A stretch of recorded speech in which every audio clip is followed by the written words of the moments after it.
Hi, it's a pleasure to have you here. Subscribe to the channel and comment which city you're watching from so I can see how far my story has reached. The phone rang just after 7:30 p.m., when the last rays of daylight had barely faded behind the Manhattan skyline, and I answered without looking, still distracted by the casserole burning in the oven. A steady voice, official, unfamiliar, cut through the noise of my ordinary evening and told me Robert Miller had died in a car crash just outside Dutchess County. His body identified by his license and the familiar watch I'd gifted him on our 20th anniversary. The officer said he was alone, heading southbound, his vehicle veering off a sharp curve near the lake cabin, crashing into a ravine, and bursting into flames upon impact. I stood frozen at the kitchen counter, one hand gripping the phone, the other still holding the wooden spoon, as the weight of those words hollowed my chest. The sheriff's voice kept speaking, but all I heard was silence, roaring and absolute. The moment I heard the words, "We're sorry for your loss," something inside me collapsed. I dropped the phone, and it hit the tiled floor with a sharp crack that echoed through the kitchen like a final punctuation. My knees buckled, but I didn't fall. I just stood there, suspended between disbelief and a sickening clarity that this wasn't a nightmare. I couldn't breathe, my lungs refused to work, and my heart pounded so hard it blurred my vision. I opened my mouth to scream, but no sound came, just a broken gasp swallowed by the silence of the apartment. For the first time in years, I realized how completely alone I was. At the funeral, people whispered about how strong I looked, but the truth was that I had already lost Robert long before his body was buried. Our last 3 years were a quiet undoing. Dinners eaten in silence, birthdays forgotten, a coldness that filled the space where love used to live. He moved into the guest room after a business trip and never came back to our bed, and I never asked why. We lived like polite strangers, sharing a mortgage, not a life. I thought it was just what happens to long marriages, but now I wonder if that distance was the start of everything. He called it his sanctuary, his place to clear his mind, and every couple of weekends he'd pack his overnight bag and drive upstate alone, leaving me with vague promises and even vaguer returns. I once suggested we go together, just a simple weekend getaway, but his eyes turned sharp, his voice unusually firm. "That place isn't for you, Margaret." I laughed it off, chalking it up to his need for solitude, but something about how adamantly he shut me out of that cabin stayed with me. He changed when he came back. Quieter, distracted, sometimes oddly tender. And I, foolishly, mistook that for stress relief. Some part of me knew not to dig deeper, not because I didn't care, but because I was afraid of what I might find if I did. I told myself every marriage needed boundaries, and if the lake was his, then so be it. It was easier to look away, to believe that my loyalty was enough to keep our lives intact. I wore my wedding ring every day and still called him my husband at work, even when I hadn't seen him in weeks. I didn't ask questions because I couldn't bear the answers. The chapel was filled with familiar faces, but the grief felt staged.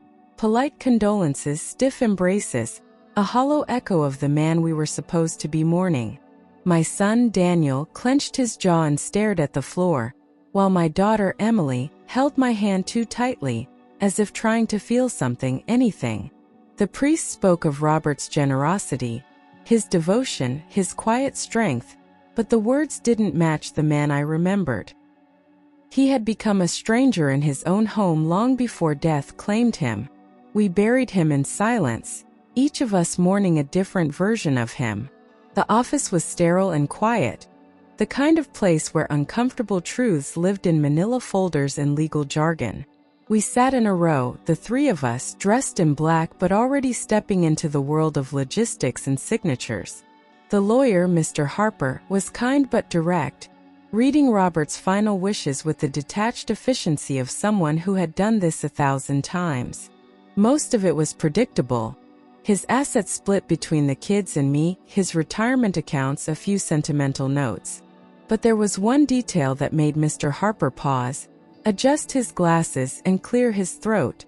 When Mr. Harper mentioned the cabin, I sat up straighter, thinking maybe it had been left to Daniel or Emily, maybe as a gesture of reconnection. But instead, he informed us that the deed had been transferred out of Robert's name entirely, 2 years ago. I blinked confused. 2 years? That wasn't a sale, that was something else. I looked at the lawyer, waiting for more, but he hesitated, as if weighing whether to say it gently or just get it over with. My stomach twisted in anticipation, dread already coiling before the full truth landed. The name hit me like a slap across the face, Laura Bennett. A name I had never heard before, yet it echoed with significance. Mr. Harper said it flatly, almost apologetically, as if he knew the weight it carried. He handed me a copy of the deed, and there it was in black and white, Robert's signature, and hers recorded, notarized, legally binding. The cabin I had never seen, the one he protected so fiercely, now belonged to another woman. My ears buzzed and I could barely hear what the lawyer said next. I sat frozen, the papers trembling in my hands, rage and humiliation rising like fire in my throat. 27 years of marriage, and he had given away land we never even discussed, to a woman I'd never met, and never once mentioned her name. My fingers gripped the edge of the chair, knuckles white, and I could feel Daniel staring at me, confused, while Emily's eyes widened in shock.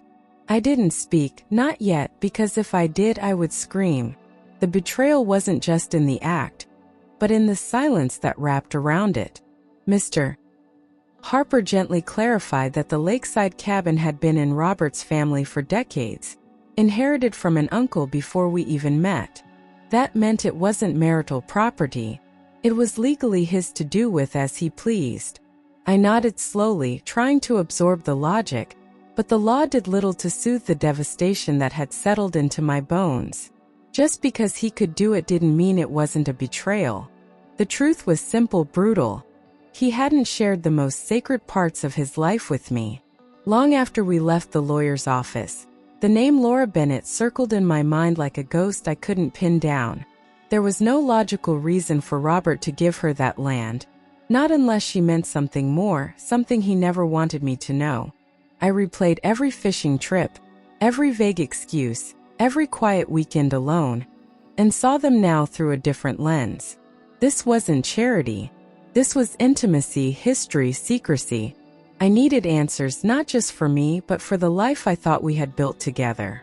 I spent the next day in a fog, pacing the apartment, opening and closing drawers until finally, I sat at my laptop and found a property registry that listed Laura's name alongside a phone number.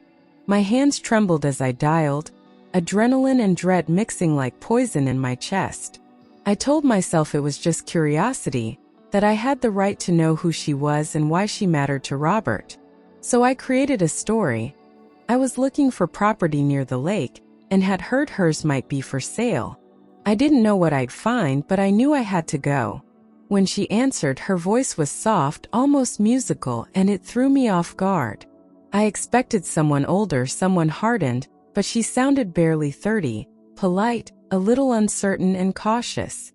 I told her I'd be passing through the area and wanted to see the property, and after a long pause she said yes.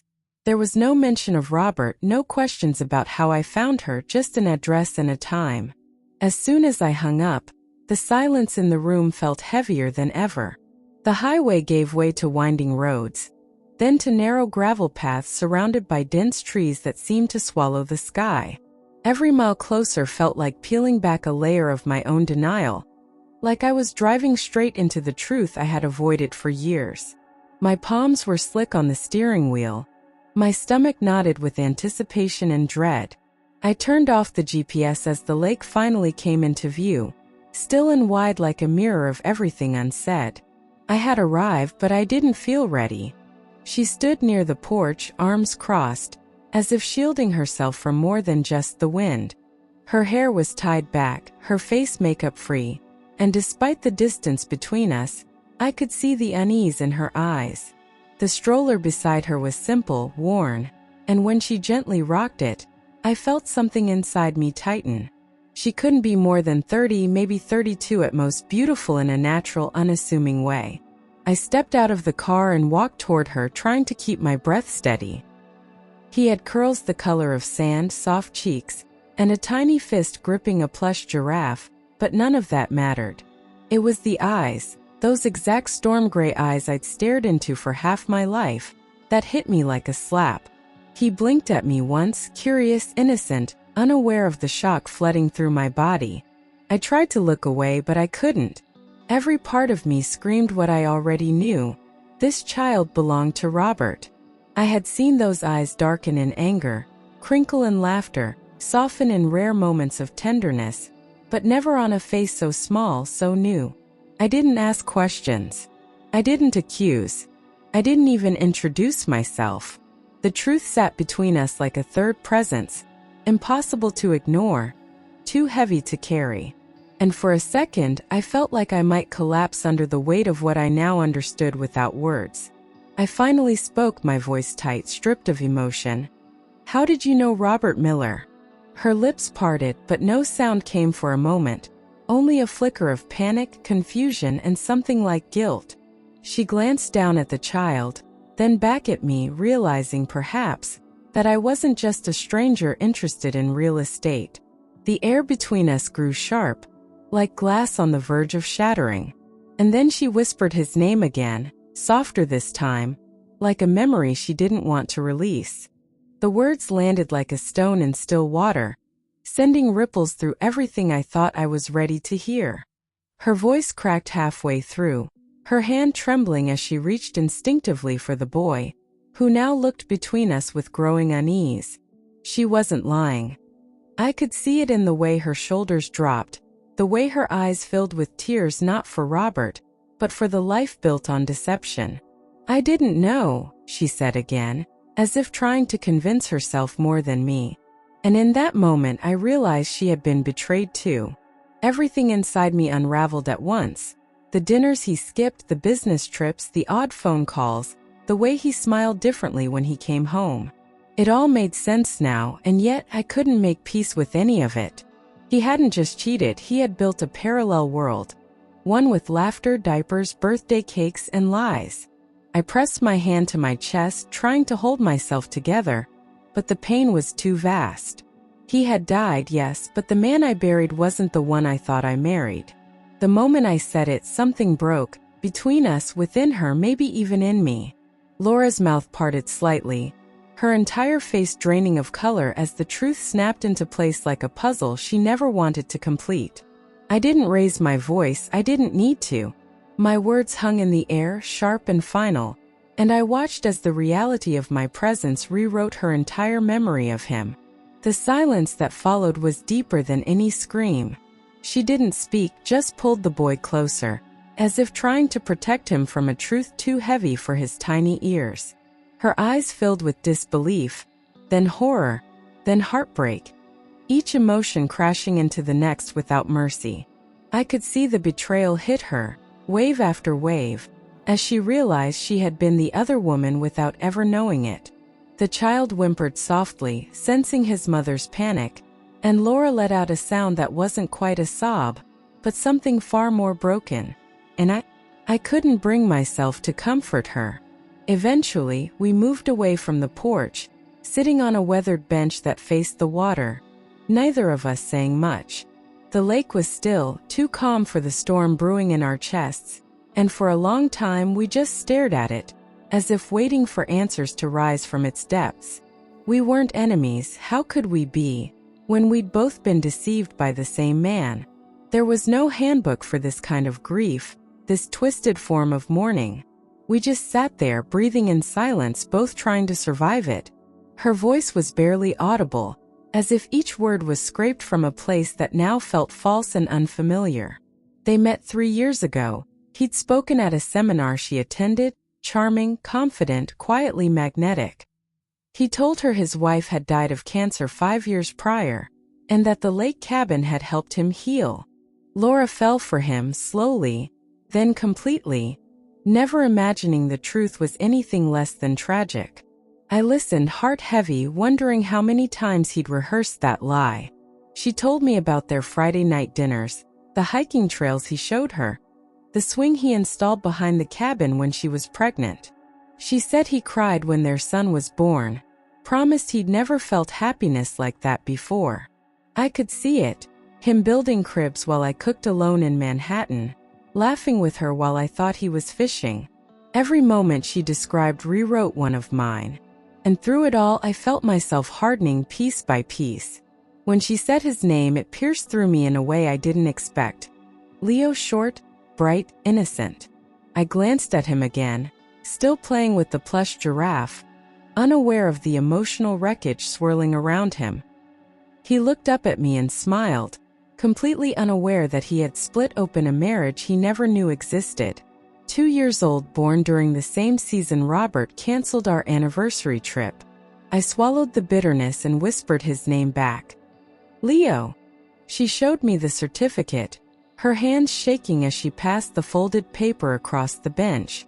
I unfolded it slowly, bracing for impact, and there it was, his name in ink printed beside father. I blinked at it, my heart pounding, remembering the day Leo was born and how Robert had come home late, saying the roads were bad. While I warmed up dinner, he had been holding his newborn son in this cabin. I wanted to tear the paper in half, but I didn't. She said she waited, hoping he'd left something for Leo. Maybe not the cabin, but a trust, a letter, anything. But there was nothing. Not a mention, not a clause, not even a note hidden in the drawer. He'd made her believe she was part of a future. Yet when he died, all she had was a toddler and a deed to a property she never asked for. I couldn't decide if that omission was cowardice or cruelty, but either way, it was unforgivable. I went back to the city the next day, numb and silent, and sat across from Mr. Harper again, who patiently walked me through the legalities. The land had never belonged to our marital estate. Robert had inherited it before we married, and transferring it required no spousal consent. Even if I filed a suit, it would be dismissed before reaching a courtroom. There was no legal battle to fight, only emotional wreckage to clean up. That cabin, that lake, that long stretch of forbidden trees, it had never been about solitude. It was his second home, his real home, the place where he laughed freely and loved without guilt. Every excuse, every time he told me I wouldn't enjoy it there, was a shield for the life he had built with Laura and Leo. I wasn't unwelcome because I wouldn't belong. I was unwelcome because I already didn't. We spoke again 2 days later, this time by phone, and her voice was clearer, steadier, though still tinged with grief. She said she'd talked to a lawyer and wanted to transfer the property back, saying, "I don't want anything that brings you more pain than I already have." I was stunned, not because of the gesture, but because I could tell it was genuine. She wasn't fighting for money or legacy. She only wanted peace for her son. And in that moment, I saw her not as Robert's mistake, but as another victim. I waited a long time before answering, but when I did, the words came from somewhere deeper than pride or anger. I told her gently that Leo deserved to keep what little his father had truly given him. The cabin, once a symbol of betrayal, was now a piece of Leo's identity, and I couldn't be the one to take it. Laura cried again, softly this time, and thanked me with a sincerity that caught me off guard. I hung up the phone and felt a strange kind of clarity settle in my chest. A week later, I returned to the cabin one last time to hand her the official documents, and we stood on the porch together, side by side but not touching. There were no grand gestures, no apologies that could mend what was broken. Only quiet understanding. We looked at each other like women who had survived the same storm from different angles. And in that silence, I felt something that almost resembled forgiveness. Not for Robert, but for myself. We parted without a hug, but with a nod that said, "We'll carry this and we'll survive it." Telling Emily and Daniel was like opening a wound I hadn't finished stitching. I sat them down in our living room and explained everything: Leo, Laura, the cabin, the years of lies. Emily sobbed and wrapped her arms around me, whispering, "I'm so sorry, Mom," over and over like a prayer. Daniel's reaction was different, sharp, loud, angry, pacing the room, fists clenched, his face red with betrayal. They had both lost a father, But now they were finally seeing the truth. It wasn't for legal reasons, it wouldn't change the will or the estate, but I needed it in writing. I asked Mr. Harper to add a signed letter to Robert's file, stating that Leo Miller existed, that he was born of Robert's choices, and deserved to be remembered as more than a mistake. I didn't want the family to erase him. I didn't want the silence to swallow his name. I wanted history to reflect what actually happened. Some nights I'd stare at the ceiling for hours, trying to remember a time when Robert truly loved me, or if I had just believed he did. Our wedding day felt like a movie I barely remembered watching, full of scripted lines and soft lighting. I wondered when the shift happened, when the love faded, when the lies began. Was he ever mine, really? Or had I spent 27 years married to a version of him that never truly existed? I wasn't looking for anything, just clearing out papers and old files, but the drawer at the bottom of his desk was locked. I found the key taped under his chair. Inside were envelopes, some faded, others fresh, filled with receipts for hotel stays, handwritten notes in his familiar cursive, full of phrases I hadn't heard in years. "You're my peace. I dream of you. I never knew love until you." Each word gutted me like a knife, proving how deeply he had loved her. While sleeping down the hall from me, I sat on the floor surrounded by evidence of the life he had lived without me, and for the first time I let myself unravel. I screamed, sobbed, tore one of the letters in half, then another until I couldn't feel my hands anymore. It wasn't just that he lied. It was that he had loved someone else more. He had chosen her not once, not by accident, but over and over, in writing, in presence, in passion. And that broke something in me I wasn't sure could ever heal. The grief was no longer quiet. It was volcanic.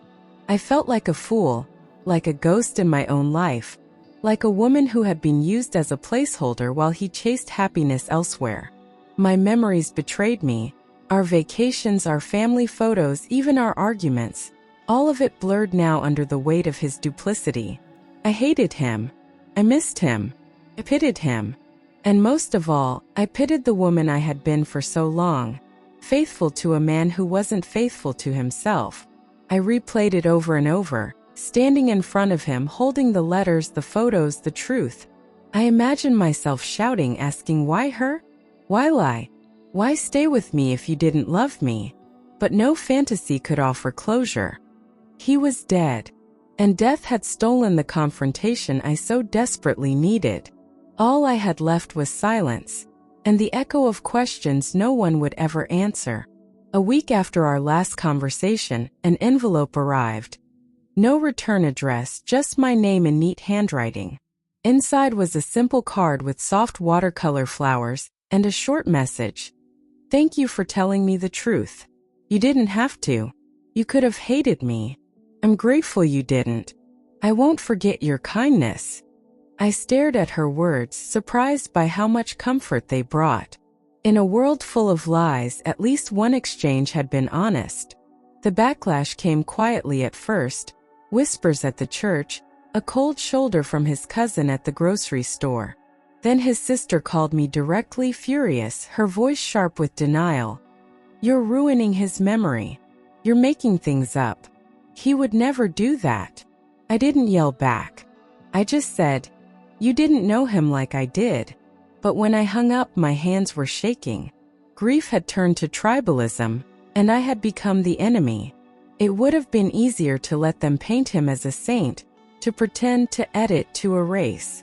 But I couldn't do that to Daniel and Emily, who were still reeling, still questioning everything. I told them that legacies built on lies were prisons, and silence would only pass the pain to the next generation. They didn't need to hate their father, but they deserved to know who he really was. And so I kept telling the truth even when it hurt. I found it tucked inside an old book of his, Leaves of Grass, something I hadn't opened in years. The envelope had my name on it, sealed but yellowing with time. I hesitated before opening it, as if the paper itself might burn. Inside was his handwriting, unmistakable, and a letter that started with, "If you ever find this." My heart pounded as I began to read the last words he never dared to speak out loud. He wrote that he had tried to be a good husband, but always felt like something was missing. He said he hadn't planned to fall in love again, but once he did, he couldn't walk away from joy. He spoke of Leo as a blessing and Laura as the calm he had searched for all his life. There was no apology, only justification, wrapped in self-pity and poetic excuses. I read the last line twice. I needed more than what we had. I dropped the letter onto the table, my hands shaking with fury. He had rewritten the story in his favor, casting me as the woman who held him back, the cold wife, the obstacle to his happiness. But I remembered the truth, how I fought for our marriage, how I waited, forgave, endured. He didn't leave because he was broken. He left because he could. And he blamed the fallout on everyone but himself. Something shifted in me that night. I stood in the mirror and saw a woman who had survived the collapse of a carefully constructed illusion, and was still standing. Robert's betrayal would not be the final chapter of my story. I wouldn't be the bitter widow, the shadow of someone else's choices. I was done carrying the weight of a man who chose silence over truth. The drive felt different, less like a descent into pain, more like a reclaiming. The trees were still tall, the air just as crisp, but the silence no longer haunted me. I parked by the cabin and stood in the clearing, breathing in the scent of pine and memory. This place had been a vault of his deceit, but now it was just wood, earth, and echoes. I was no longer afraid of it. The porch was bare, the wind creaking through the shutters like a whisper of everything that had happened here. I stepped inside. The toys, the laughter, the warmth, it was all gone. No Leo, no Laura, just dust settling on the furniture and the faint smell of coffee from another life. It felt like walking through a lie that had finally let go of me. I moved through the rooms slowly, each object a remnant of a world I was never meant to see. A tiny sock under the couch. A framed photo of Robert holding Leo at the lake's edge, eyes glowing in a way they hadn't for years. A pair of earrings on the nightstand, delicate gold, not mine. I didn't touch anything. I just looked, absorbing the full weight of what he had hidden from me. And for once I didn't cry. Standing in the center of that cabin, surrounded by ghosts of a life I never knew, the tears came, slow at first, then unstoppable. I cried for the woman who stayed faithful while he loved another, for the wife who set the table for two when he was holding another family. The pain wasn't just betrayal. It was time lost, trust shattered, love wasted on someone who didn't value it. Each sob felt like it was digging up years of denial and silence. And for the first time, I let it all out without shame. When the tears stopped, I knew I didn't need to return. Not to the cabin, not to the memories, not to the hollow he left behind. I walked through each room one last time, then closed the front door gently, like ending a chapter with intention. I placed the key on the porch rail, not out of anger, but to release myself from its weight. That house belonged to his past, to Laura's truth, to Leo's beginnings. But it no longer had anything to do with mine. As I drove away, I didn't look back. The trees, the lake, the curve of the gravel road, they belonged to a story I wasn't part of. Whatever Robert had built there, whatever lies he had told, were buried with him. I wasn't erasing him, but I was letting go of the version of myself that had lived in his shadow. That chapter was over, and I had no desire to reopen it. At home, I gathered Daniel and Emily around the kitchen table. The same table where we had celebrated birthdays, holidays, and so many quiet dinners. I spoke clearly without bitterness, just truth. I told them that Robert had made his choices, and while we couldn't rewrite his story, we could take back our own. We would carry the pain, yes, but we wouldn't be defined by it. They listened, and for the first time in weeks, I saw calm in their eyes. Emily reached for my hand, her voice soft but steady, her eyes glassy with understanding I hadn't seen before. "You kept this family together even when he was living somewhere else," she said. That sentence struck deeper than any apology I could have hoped for. She saw me, Not just as a mother, but as a woman who had endured and kept going. I squeezed her hand, and for a moment strength passed between us like a secret. Daniel sat in silence, then stood and walked to the window, his shoulders tense, his jaw tight. "He lied to all of us," he finally said. "But I won't. I'll never do that to someone I love." His voice cracked and he didn't turn around, but I knew those words came from somewhere raw and real.